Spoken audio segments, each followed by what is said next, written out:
Inverter technology is everywhere. Why inverter control? With a contactor start, 7 to 8 times the full motor load current is needed to start the motor or compressor.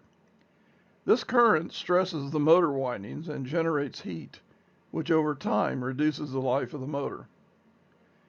With an inverter control, you have controlled acceleration. The motor ramps up to running speed.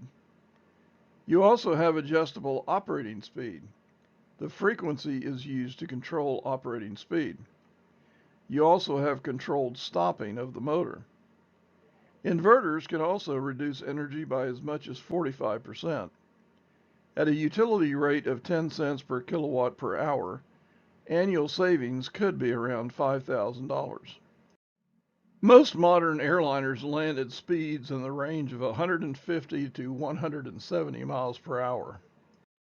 This means that the wheels on the landing gear that are not turning at all must go from 0 to 150 or 170 miles per hour in a matter of seconds as they hit the concrete.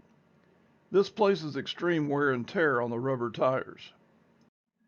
In an HVAC system where the compressor is controlled by a contactor to start the compressor, which is sitting there idle, the compressor must go from 0 to operating RPM in a matter of seconds.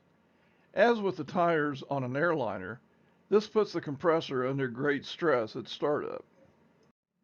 But in an HVAC system where an inverter controls the compressor operation, the compressor starts slow at low RPM, and depending on load will slowly ramp up to operating speed. And when the cycle is complete, the inverter will slow the compressor down gradually to complete shutoff. This reduces the wear and tear on the compressor, increasing the life of the compressor. So how does an inverter actually work? First, we have our incoming voltage. In this example, we have 208/230 three-phase AC voltage. As this voltage enters the inverter, the first device it hits are the diodes. Diodes allow the flow of electricity in only one direction. So at this point, the AC voltage becomes DC voltage. As this DC voltage moves through the inverter, the next stop are the capacitors. The capacitors filter and store this DC voltage, providing clean DC voltage at a constant rate to the IGBTs, which are insulated gate bipolar transistors, a $10 word for switches.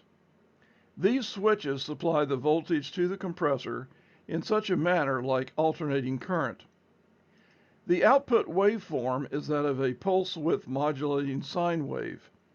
By controlling the on and off switching of the IGBTs, the inverter can control the frequency or speed of the motor or compressor.